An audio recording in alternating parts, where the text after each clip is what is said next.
okay, every player would love to get a golf tip from a tour player on how to get off the first tee when people are around and they're nervous. Now, I've caddied for you in an event before, and you have big crowds on the first tee. We were on the first tee, and I was nervous, and all I was doing was carrying a bag.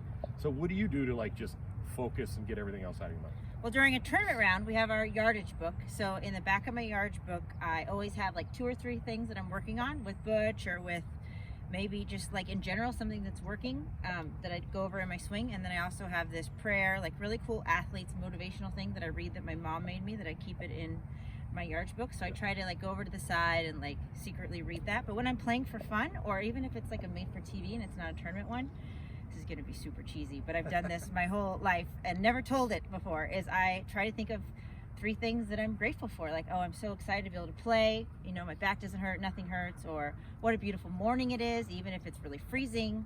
Or to be on TV. how great it is to shoot this show with Jimmy. But like, better, it sounds so simple, but sometimes you're so nervous, or you're a little bit late running to the tee, or maybe you forgot to eat or something. So just something to kind of change the channel. So for me, 3 is like, it kind of stretches you to think about, because 1, you could be like, oh yeah, it's a great day.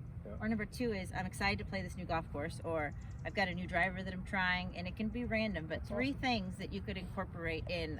I learned that early in my career, and it's just, it makes the day more fun, because sometimes, you know, you get a little nervous or out of sorts, or you're late to the tee, or you're playing with your boss, and so it's a tip that I would tell in pro-ams, but I haven't never said it on TV. Change the channel. Don't change the channel on us.